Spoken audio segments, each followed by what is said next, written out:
കഴിഞ്ഞ 10 വർഷത്തെ ഭരണത്തിന്റെ തുടർച്ച കേരളത്തിന് വേണ്ടതാണ് എന്ന് ബോധ്യപ്പെടുത്താനാണ് ഇടതുപക്ഷ മുന്നണി ശ്രമിക്കുന്നത്. എന്താണ് ഈ ഒരു തെരഞ്ഞെടുപ്പ് അടുത്ത സമയത്ത് അദ്ദേഹം ഇങ്ങനെയൊക്കെ പ്രവർത്തിക്കുന്നത്? മുഖ്യമന്ത്രി വിചാരിക്കുമ്പോൾ മാത്രം മാധ്യമങ്ങളെ കാണുക, അസുഖകരമായ ചോദ്യങ്ങൾ ഉണ്ടാകാൻ സാധ്യതയുണ്ടെന്നുള്ളത് ഇന്ന് കേരളത്തിൽ ഏറ്റവും കൂടുതൽ അറിയാവുന്നത് മുഖ്യമന്ത്രിക്കാണ്. അസുഖകരമായ അല്ലാത്ത എന്ത് ചോദ്യങ്ങളാണ് അപ്പൊ നമ്മൾ കേരളത്തിലുള്ള ജനങ്ങൾ അദ്ദേഹത്തിനോട് ചോദിക്കേണ്ടത്? അവിടെയാണ് ഈ PR ഏജൻസിയുടെ നിർദ്ദേശം അദ്ദേഹത്തിന് പൂർണ്ണമായ തോതിൽ നടപ്പിലാക്കാൻ പറ്റും. അസ്വസ്ഥമായ ചോദ്യങ്ങൾ നേരിടാനുള്ള ക്ഷമ അദ്ദേഹത്തിനില്ല. അതിന്റെ കാരണം എന്ന് വെച്ച് കഴിഞ്ഞാൽ അതിന്റെ ഉത്തരങ്ങൾ പറയാൻ അദ്ദേഹത്തിന് പലപ്പോഴും ബുദ്ധിമുട്ടുണ്ട്. വളരെ സ്വേച്ഛാധിപത്യപരമായ ഒരു പെരുമാറ്റ രീതിയാണ് മുഖ്യമന്ത്രി പിണറായി വിജയൻ്റെത്. അത് അദ്ദേഹത്തിന്റെ ഭീരുത്വം കൊണ്ടാണ്. നമസ്കാരം സർ. നമസ്കാരം. തെരഞ്ഞെടുപ്പിന് ഇനി കുറച്ച് ദിവസങ്ങൾ കൂടി മാത്രമേ ബാക്കിയുള്ളൂ. അപ്പോ നമ്മളിപ്പോ കാണുന്നത് പ്രധാനപ്പെട്ട നേതാക്കളെല്ലാം മാധ്യമങ്ങളെ കാണുന്ന ഒരു അവസരമാണ്. കൺവെൻഷനുകൾ കാണുന്നുണ്ട്. കേരളത്തിൽ അങ്ങോളം ഇങ്ങോളം നേതാക്കൾ ഓടി നടക്കുകയാണ്. അപ്പോ അതിൻ്റെ ഇടയിൽ ഇന്ന് വന്ന ഒരു വാർത്തയാണ്, അല്ലെങ്കിൽ ഇന്ന് നമ്മൾ മാധ്യമങ്ങളിലൂടെ കണ്ടൊരു കാഴ്ചയാണ്. മുഖ്യമന്ത്രി പിണറായി വിജയൻ മാധ്യമങ്ങളെ കാണുന്നു. അങ്ങനെ പെട്ടെന്നൊന്നും കാണുന്ന ഒരാളൊന്നും അല്ല, മാധ്യമങ്ങളുടെ ചോദ്യങ്ങൾക്ക് മറുപടി കൊടുക്കാത്ത ഒരാളാണ്. അതൊക്കെ മാറ്റിവെക്കാനായിരിക്കാം ഇന്ന് മാധ്യമങ്ങളെ കണ്ടു. പക്ഷെ 2 മാധ്യമങ്ങൾക്ക് മാത്രം ചോദ്യങ്ങൾ ചോദിക്കാനും ഉത്തരം കൊടുക്കാനും ഉള്ള ഒരു സാഹചര്യമാണ് അവിടെ ഉണ്ടായത്. ഒന്ന് ദേശാഭിമാനി, പിന്നെ കൈരളി. ബാക്കി ഒരു മാധ്യമങ്ങൾക്കും ചോദ്യത്തിന് ഉത്തരം നൽകില്ല, ഇറങ്ങിപ്പോയിരിക്കുകയാണ് മുഖ്യമന്ത്രി. എന്താണ് ഈ ഒരു തെരഞ്ഞെടുപ്പ് അടുത്ത സമയത്ത് അദ്ദേഹം ഇങ്ങനെയൊക്കെ പ്രവർത്തിക്കുന്നത്? അത് വളരെ ലളിതമാണ്. ഉദാഹരണത്തിന് അദ്ദേഹം ഈ മാധ്യമങ്ങൾക്ക് ഇന്റർവ്യൂ നൽകുക, അതേപോലെ തന്നെ പത്രസമ്മേളനങ്ങൾ നടത്തുക, മാധ്യമപ്രവർത്തകരുമായിട്ട് സംവദിക്കുക, ചിരിക്കുക, ഇതെല്ലാം ഈ PR ഏജൻസി നിർദ്ദേശിച്ച ചില പ്രിസ്ക്രിപ്ഷൻസ് ആയിരുന്നു ഈ തെരഞ്ഞെടുപ്പുമായിട്ട് ബന്ധപ്പെട്ട്. അല്ല, ആദ്യത്തെ ഭാഗം അദ്ദേഹം അതിഗംഭീരമായിട്ട് നിർവഹിച്ചു. അതായത് ഈ ഓരോ ചാനലുകൾക്കും ഇന്റർവ്യൂ കൊടുക്കുന്നത് വളരെ ശ്രമകരമായ ഒരു ജോലിയായിരുന്നു. നമുക്ക് അത്ഭുതം തോന്നുന്ന രീതിയിൽ വളരെ വൃത്തിയായിട്ട് അദ്ദേഹം അത് നിർവഹിക്കുകയും ചെയ്തു. അത് കഴിഞ്ഞിട്ട് സ്വാഭാവികമായിട്ടും അത് ഇത്തിരി എളുപ്പമാണ്. കാരണം വെച്ചാൽ ഒരു തയ്യാറെടുപ്പുണ്ട്. ആ തയ്യാറെടുപ്പിൽ ഒരു നേരിട്ടുള്ള അഭിമുഖമാണ്. അവിടെ ഒരു സൗഹൃദത്തിൻ്റെയും സംഭാഷണത്തിൻ്റെയും അന്തരീക്ഷമൊക്കെയുണ്ട്. പക്ഷെ പത്രസമ്മേളനം അതുപോലെയല്ലല്ലോ. പത്രസമ്മേളനം എന്ന് പറയുന്നത് പിന്നെ എന്താണ് ചോദ്യങ്ങൾ വരിക, എങ്ങനെ വരും, ഏതെല്ലാം രീതിയിലേക്ക് പോകുമെന്നും അറിയാൻ പറ്റത്തില്ല. ഇപ്പം അഭിമുഖമാകുമ്പോഴത്തേക്ക് വേണമെങ്കിൽ അത്യാവശ്യം അത് ഒഴിവാക്കിക്കൂടെ, അല്ലെങ്കിൽ വേണമെങ്കിൽ മാറ്റാം എന്നൊക്കെ കട്ട് ചെയ്ത് കളയാം എന്നൊക്കെയുള്ള ഒരു സാധ്യതയുണ്ട്. പക്ഷെ ഈ പത്രസമ്മേളനം എന്ന് പറയുന്നത്, പ്രസ് കോൺഫറൻസ് എന്ന് അതല്ല. അതിനകത്ത് അൺസർട്ടനിറ്റിയാണ്. അൺസർട്ടനിറ്റി എന്ന് വെച്ചാൽ അവിചാരിതമായിട്ട് വരുന്ന ചോദ്യങ്ങളാണ്. ഈ ചോദ്യങ്ങൾ നേരിടണമെന്ന് വെച്ച് കഴിഞ്ഞാൽ ഇപ്പം മുഖ്യമന്ത്രിയുടെ അടുത്ത് ചോദിക്കുന്ന ചോദ്യങ്ങൾ രണ്ട് രീതിയിലുള്ള ചോദ്യങ്ങളായിരിക്കും വരുന്നത്. ഒന്ന്, ഈ 10 വർഷത്തെ ഭരണത്തെ മുൻനിർത്തിയിട്ടാണ് ഇപ്പോൾ ജനങ്ങളെ സമീപിക്കുന്നത്. അതായത് ഇതിൻ്റെ തുടർച്ച വേണമെന്നിട്ടാണ്. ഈ കഴിഞ്ഞ 10 വർഷത്തെ ഭരണത്തിന്റെ തുടർച്ച കേരളത്തിന് വേണ്ടതാണ് എന്ന് ബോധ്യപ്പെടുത്താനാണ് ഇടതുപക്ഷ മുന്നണി ശ്രമിക്കുന്നത്. അപ്പൊ സ്വാഭാവികമായിട്ടും മുഖ്യമന്ത്രി എന്ന നിലയിലും ഈ ഗവൺമെന്റിന്റെ ഭരണം 10 വർഷത്തെ ഭരണത്തെക്കുറിച്ചുള്ള ചോദ്യങ്ങൾ വരും. അങ്ങനെയുള്ള ചോദ്യങ്ങൾ വരുമ്പോഴത്തേക്ക് തീർച്ചയായിട്ടും മാധ്യമപ്രവർത്തകർ പ്രതിപക്ഷ നേതാവിൻ്റെ ചോദ്യങ്ങളും മറ്റ് അവർ സ്വയം ഉണ്ടാകുന്ന ചോദ്യങ്ങളും, അതേപോലെ തന്നെ കഴിഞ്ഞ ഏതാനും ദിവസങ്ങളിൽ ഏഷ്യാനെറ്റിൽ ഒരു ചർച്ചയുണ്ടായിരുന്നു. അതിനകത്ത് സീനിയർ IAS ഉദ്യോഗസ്ഥൻ ഡോക്ടർ B. അശോക് പങ്കെടുത്തിരുന്നു. അപ്പോൾ അതിനകത്ത് അദ്ദേഹം പറഞ്ഞുകൊണ്ട് ഈ നമ്മുടെ കേന്ദ്രം പാസ്സാക്കിയ നിയമത്തിൻ്റെ ബലത്തിലാണ്, അല്ല നിയമപ്രകാരമാണ് നമുക്ക് പോയി വൈദ്യുതി മുടങ്ങാതെ കിട്ടുന്നത്, ലോഡ് ഷെഡിങ് ഇല്ല. അതേപോലെ തന്നെ റേഷൻ മുടങ്ങാതെ കിട്ടുന്നത്, അത് മാൻഡേറ്ററി ആണ്. അത് ഏതെങ്കിലും കാരണവശാൽ ഇപ്പം വൈദ്യുതി മുടങ്ങിക്കഴിഞ്ഞാൽ ഉപഭോക്താക്കളായ നമുക്ക് വേണമെങ്കിൽ വൈദ്യുതി ബോർഡിനെതിരെ കേസ് നൽകാവുന്ന രീതിയിലുള്ള നിയമമാണ് ഉണ്ടാക്കി വെച്ചിരിക്കുന്നത്. പക്ഷേ ഈ 2 സംഗതികളും ഈ ഗവൺമെൻറ് ഏറ്റവും വലിയ നേട്ടങ്ങളായിട്ട് എടുത്ത് ഗവൺമെൻറ് കാണിക്കുകയും പിന്നെ ട്രാൻസ്പോർട്ട് ബസ്സുകളിലൊക്കെ എഴുതി വിടുകയും ഭയങ്കര പരസ്യം നൽകുകയൊക്കെ ചെയ്തു. അപ്പോൾ ഈ ഡോക്ടർ അശോക് അത് പങ്കെടുത്ത വളരെ മനോഹരമായിട്ടാണ് അത് പറഞ്ഞ സാധനം. അപ്പോൾ ഇത് പ്രധാനപ്പെട്ട വലിയ 2 ക്ലെയിംസ് അതോടുകൂടിയും പൊളിയുകയാണ് ചെയ്തത്. അപ്പോൾ ഇത്തരത്തിലുള്ള ചോദ്യങ്ങൾ മുഖ്യമന്ത്രിയുടെ അടുത്ത്, മാധ്യമപ്രവർത്തകരുടെ അടുത്ത് വന്നു കഴിഞ്ഞാൽ അദ്ദേഹത്തിന് അസൗകര്യം ഉണ്ടാവും. കാര്യം എന്താണ് മറുപടി പറയുക? ഈ 2 വലിയ ക്ലെയിംസ് നടത്തിയിരിക്കുന്നു. ഇത് കേന്ദ്ര സർക്കാരിൻ്റെ നിയമം കൊണ്ടുവന്ന നിയമം അനുസരിച്ചിട്ട് നടപ്പിലാക്കിയ സംഗതിയാണ്. അപ്പോൾ പിന്നെ ആ ക്ലെയിം ഇല്ലല്ലോ. അപ്പോൾ ഇതേപോലുള്ള അസുഖകരമായ ചോദ്യങ്ങൾ ഉണ്ടാകാൻ സാധ്യതയുണ്ടെന്നുള്ളത് ഇന്ന് കേരളത്തിൽ ഏറ്റവും കൂടുതൽ അറിയാവുന്നത് മുഖ്യമന്ത്രിക്കാണ്. അല്ല, ആ ചോദ്യങ്ങൾ നേരിടാനുള്ള പ്രാപ്തി ഇല്ലെങ്കിൽ പിന്നെ ഒരു സംസ്ഥാനത്തെ എങ്ങനെയാണ് കൊണ്ടുപോകാൻ സാധിക്കുന്നത്? അതുകൊണ്ടാണ് ചോദ്യങ്ങൾ ഒഴിവാക്കുന്നത്. ഇപ്പൊ ചോദ്യങ്ങൾ മുഖ്യമന്ത്രി ചോദിക്കാൻ ആയിരുന്ന സമയത്ത് തന്നെ കേരളത്തില് ഈ കേരള രൂപീകരണത്തിന് ശേഷം ഒരു ഏറ്റവും വലിയൊരു തുടർന്നു പോകുന്നിരുന്ന ഒരു കീഴ്വഴക്കമായിരുന്നു എല്ലാ ബുധനാഴ്ചയും ക്യാബിനറ്റ് മീറ്റിംഗ് ഉണ്ടാവും. ക്യാബിനറ്റ് മീറ്റിംഗ് ഉണ്ടായി കഴിഞ്ഞാൽ ക്യാബിനറ്റ് ബ്രീഫിങ്ങിനായിട്ടുള്ള ഒരു പ്രത്യേക കോൺഫറൻസുകൾ തന്നെയുണ്ട്. അവിടെ വന്നിട്ട് മുഖ്യമന്ത്രി പ്രധാനമായിട്ടുണ്ടായ തീരുമാനങ്ങൾ വിശദീകരിക്കും, മാധ്യമപ്രവർത്തകർ വിശദീകരിക്കും, മാധ്യമപ്രവർത്തകർക്ക് ചോദ്യങ്ങൾ ചോദിക്കാം, സംശയങ്ങൾ ചോദിക്കാം, എന്നിട്ട് ഇത് ജനങ്ങളിലേക്ക് എത്തുന്നു. ഇത് കേരളത്തിൽ തുടർന്ന് വന്നിരുന്ന ഒരു കീഴ്വഴക്കമാണ്. പക്ഷേ ഈ കീഴ്വഴക്കം 2016 പിണറായി വിജയൻ മുഖ്യമന്ത്രി ആയതിനു ശേഷം ഈ കീഴ്വഴക്കം പാടെ ഉപേക്ഷിച്ചു. മാധ്യമങ്ങളെ മുഖ്യമന്ത്രി കാണുന്നില്ല എന്നുള്ളൊരു സമീപനത്തിലേക്ക് വന്നു. മുഖ്യമന്ത്രി വിചാരിക്കുമ്പോൾ മാത്രം മാധ്യമങ്ങളെ കാണുക, അത് മുഖ്യമന്ത്രിക്ക് പറയാനുള്ള കൃത്യമായ സാധനം എന്ന് പറഞ്ഞു കഴിഞ്ഞിട്ട് ആ പത്രസമ്മേളനങ്ങളിൽ നമ്മൾ കാണുന്ന ഒരു പൊതുവായ കാഴ്ച എന്ന് പറഞ്ഞു കഴിഞ്ഞാൽ 1-2 ചോദ്യങ്ങൾ, ആ ചോദ്യങ്ങൾ മുൻകൂട്ടി മുഖ്യമന്ത്രിക്ക് അറിവുള്ള ചോദ്യങ്ങളായിരിക്കും സദസ്സിൽ നിന്ന് വരുന്നത്. തീർച്ചയായും ഒന്നെങ്കിൽ അത്തരമുള്ള പ്രശ്നം ഇവിടെ നിലനിൽക്കണം. ആ പ്രശ്നങ്ങൾ വരുമ്പോൾ ആ പ്രശ്നവുമായി ബന്ധപ്പെട്ട് മുഖ്യമന്ത്രി ഒരു ചോദ്യം ചോദിക്കും, അതിന് പ്രതികരിക്കും. അതിന് പിന്നീട് നമ്മൾ അതുമായി ബന്ധപ്പെട്ട ചോദ്യം ചോദിച്ചു കഴിഞ്ഞാൽ അദ്ദേഹം സമയം, കാരണം അദ്ദേഹം വളരെ വൃത്തിയായിട്ടാണ് അത് ക്യൂറേറ്റ് ചെയ്തിരിക്കുന്നത്. കാരണം എന്താ വെച്ചാൽ 1 മണിക്കൂർ പത്രസമ്മേളനം ഉണ്ടെങ്കിൽ ഒരു 45-50 മിനിറ്റോളം അദ്ദേഹം സംസാരിക്കും. പിന്നെ 2 ചോദ്യങ്ങൾ, 1-2 ചോദ്യങ്ങൾ ഈ കൈരളിയുടെയോ പാർട്ടി പത്രമായ ദേശാഭിമാനിയുടെ ലേഖകൻ ചോദിക്കും. ഈ ചോദ്യവും അദ്ദേഹം പറയാൻ ഉദ്ദേശിച്ച ഉത്തരമായിരിക്കും. അപ്പൊ അദ്ദേഹം പറയാൻ ഉദ്ദേശിക്കുന്ന കാര്യങ്ങൾക്കുള്ള ചോദ്യം ഇങ്ങനെ ചോദിക്കപ്പെട്ടിട്ട് അത് 2 മറുപടി പറഞ്ഞിട്ട് സമയമായി നിർത്തി നമ്മൾ എഴുന്നേറ്റ് പോവുക. 6 മണിക്ക് തുടങ്ങി കഴിഞ്ഞാൽ 7 മണിക്ക് പോവുക, അല്ലെങ്കിൽ 5 മണിക്ക് തുടങ്ങിയാൽ 6 മണിക്ക് നിർത്തി പോവുക. ഇതാണ് ഇദ്ദേഹത്തിന്റെ ഒരു രീതി.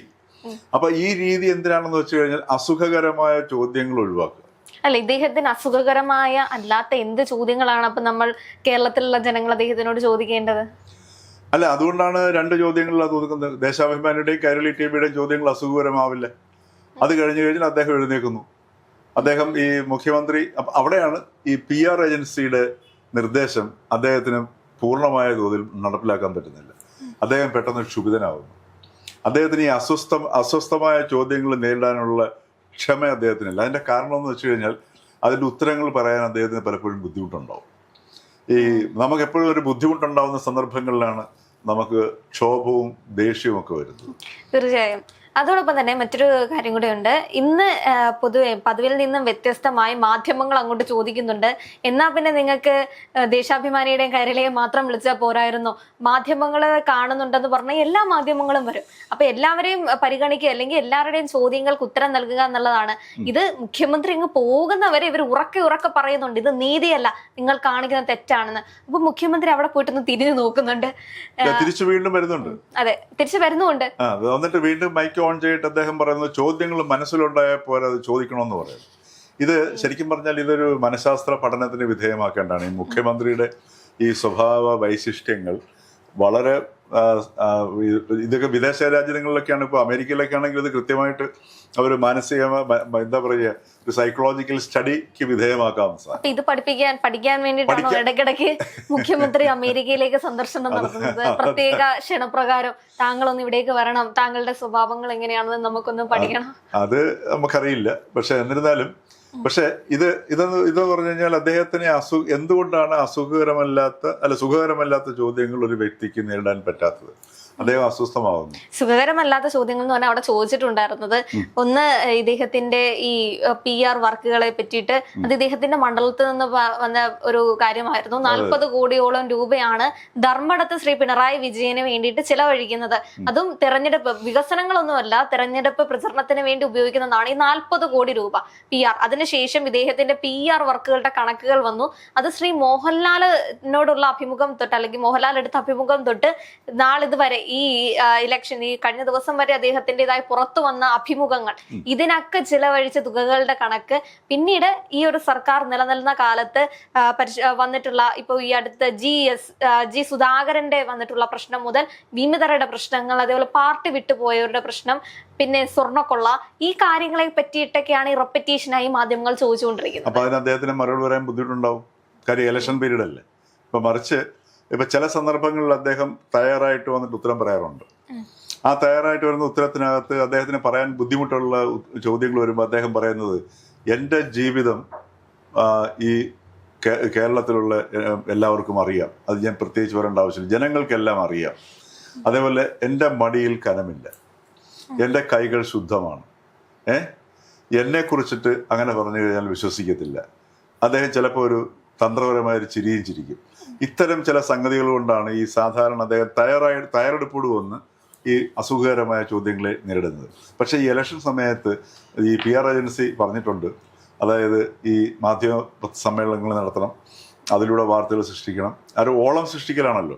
പക്ഷെ അവിടെ അദ്ദേഹത്തിന്റെ ഈ സ്വതസിദ്ധമായ വികാരത്തെ നിയന്ത്രിക്കാൻ പറ്റുന്നില്ല. അവിടെ ഒരു പരിധിവരെ അദ്ദേഹത്തിനോട് നമുക്ക് ബഹുമാനം തോന്നുന്നുണ്ട്. കാരണം ഒരു പരിധിക്കപ്പുറം തനിക്ക് അഭിനയിക്കാൻ പറ്റില്ല എന്നുള്ളതിൻ്റെ ഒരു തെളിവും കൂടെയാണ് പിണറായി വിജയൻ ഇന്ന് ആ നാടകീയമായ രംഗങ്ങൾ.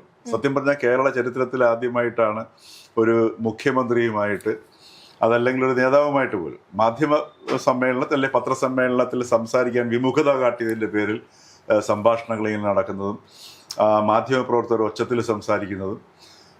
അദ്ദേഹം ഇപ്പോഴും നമ്മുടെ മുഖ്യമന്ത്രിയാണ്. എന്നിട്ട് തിരിച്ചു വന്ന് അദ്ദേഹത്തിന് ന്യായീകരണം നൽകേണ്ടിയും വരുന്നു. ആ ന്യായീകരണം അദ്ദേഹം പറയുന്നത് മനസ്സിലുണ്ടായാൽ പോരാ, ചോദിക്കണമെന്നാണ് പറയുന്നത്.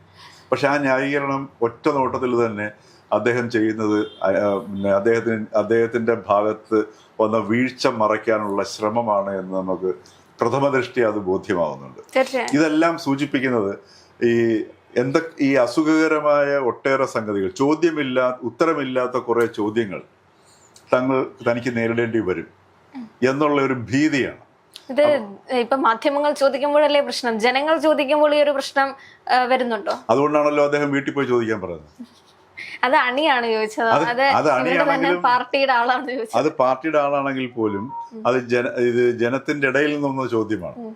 ഇനിയിപ്പോ പാർട്ടിയുടെ അണിയാണെന്ന് ഒരു പക്ഷേ ഏതെങ്കിലും അവിടുത്തെ രാഷ്ട്രീയ CPM-കാർ പോയിട്ട് ഈ യുവാവിൻ്റെ അടുത്ത് പറയുകയാണ്, നീ പാർട്ടിയുടെ അണിയാണെന്ന് ഉള്ള പ്രസ്താവന നടത്തണം എന്ന് പറഞ്ഞു കഴിഞ്ഞാൽ ആ യുവാവിന് വേറെ ഓപ്ഷൻ ഇല്ല.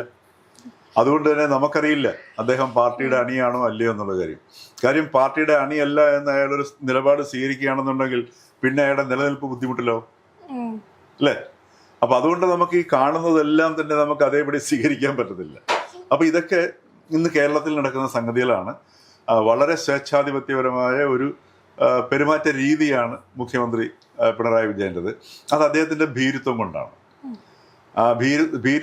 മറിച്ച് നമുക്ക് ഏത് ചോദ്യങ്ങളും തനിക്കറിയാവുന്ന, താൻ വളരെ കൃത്യമായി തന്നെ കൊണ്ട് പറ്റുന്ന തൻ്റെ കഴിവിന് അനുസരിച്ച് പരമാവധി ഈ സംസ്ഥാനത്തെ കഴിഞ്ഞ 10 വർഷം നയിച്ചു, 10 വർഷം ഭരിച്ചു, നേട്ടങ്ങൾ ഉണ്ടാക്കിയിട്ടുണ്ട്, ഇന്ന സംഗതികൾ ചെയ്തിട്ടുണ്ട്, ഇന്ന സംഗതികൾക്ക് ഇന്നതുകൊണ്ടാണ് സംഭവിച്ചത്. പിന്നെ ആർക്കും ഒരിക്കലും പെർഫെക്റ്റ് ആയിട്ട് നടത്താൻ പറ്റത്തില്ല. ഈ രാജ്യത്തെ എല്ലാ മനുഷ്യനും അങ്ങ് പെർഫെക്റ്റ് ആയി കഴിഞ്ഞാൽ പിന്നെ എല്ലാ രീതിയിലും പെർഫെക്റ്റ് ആയി കഴിഞ്ഞാൽ പോലീസ് സ്റ്റേഷൻ്റെ ആവശ്യമില്ല, അതുപോലെ തന്നെ രോഗങ്ങളില്ലെങ്കിൽ ആശുപത്രിയുടെ ആവശ്യമില്ല, അങ്ങനെ ഒരു അവസ്ഥ ഉണ്ടാവില്ല.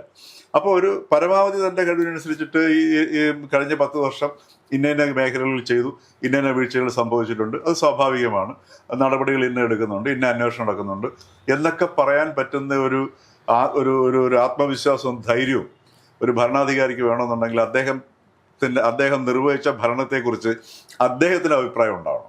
ആ ഒരു അഭിപ്രായം ഇല്ലാത്തത് കൊണ്ട് അദ്ദേഹത്തിന് തന്നെ തൻ്റെ ഭരണത്തെ കുറിച്ചിട്ട് മറ്റാരേക്കാളും നന്നായിട്ട്, ഏറ്റവും നന്നായിട്ട് തൻ്റെ ഭരണത്തെ കുറിച്ച് അറിയാവുന്നത് ആരാണ്? പിണറായി വിജയനാണ്. ആ ഭരണത്തെ, ആ പിണറായി വിജയനെ മറച്ചു വയ്ക്കാനുള്ള ഒരു ശ്രമമാണ് അദ്ദേഹം ഈ ചോദ്യങ്ങൾ ഒഴിവാക്കുന്നതിലൂടെയും അതേപോലെ അക്ഷമ കാണിക്കുന്നതിലൂടെയും അത് ഈ പ്രകടമാകുന്നത്. ഇതെല്ലാം ഭീതി കൊണ്ടാണ്. ഇത് പുറത്തു വന്നു കഴിഞ്ഞാൽ ഈ രീതിയിലുള്ളൊരു തൻ്റെ ഭരണത്തിൻ്റെ രീതികൾ അല്ലെങ്കിൽ ഇത്തരം ചില ചോദ്യങ്ങൾക്ക് ഉത്തരമില്ലാതെ വന്നു കഴിഞ്ഞാൽ, ചില സംതൃപ്തമല്ലാത്ത അല്ലെങ്കിൽ തൃപ്തിയല്ലാത്ത ഉത്തരം വന്നു കഴിഞ്ഞാൽ തൻ്റെ പാർട്ടിയെ ബാധിക്കുകയും തൻ്റെ അടുത്ത 3-ാം ഊഴം നഷ്ടപ്പെടുകയും ചെയ്യും എന്നുള്ളൊരു ഫ്രസ്ട്രേഷൻ വരും. ഈ ഫ്രസ്ട്രേഷനിൽ നിന്നാണ് പെട്ടെന്ന് ദേഷ്യം വരുന്ന മനുഷ്യൻ. അപ്പൊ അത്തരത്തിലുള്ള ഒരു പ്രകടനമാണ് ഇന്ന് നമ്മുടെ പ്രിയപ്പെട്ട നമ്മുടെ മുഖ്യമന്ത്രിയുടെ സ്വഭാവത്തിൽ നമ്മൾ എന്തായാലും വളരെ മികച്ച രീതിയിലുള്ള ഒരു പ്രകടനമായിരുന്നു. ഇതെല്ലാം ജനങ്ങൾ കാണുന്നുണ്ട്. അപ്പോൾ ജനങ്ങൾ എന്താണ് വിധി എഴുതാൻ പോകുന്നത് നമുക്കറിയില്ല. അപ്പോൾ ആ ഒരു വിധിയെഴുത്തുമായി ബന്ധപ്പെട്ട് നമുക്ക് മനസ്സിലാക്കാൻ പറ്റും ജനങ്ങൾ ഇതിനെ എങ്ങനെയാണ് കണ്ടിട്ടുള്ളത്. തീർച്ചയായിട്ടും ജനങ്ങൾ ഇതൊക്കെ നമ്മളെല്ലാം കണ്ടുകൊണ്ടിരിക്കുകയാണ്. തീർച്ചയായും. അതുകൊണ്ടാണല്ലോ ഈ മനസാക്ഷിയുടെ മുദ്ര എന്ന് പറയുന്നത് നമ്മുടെ വോട്ടിന്. Okay, thank you sir.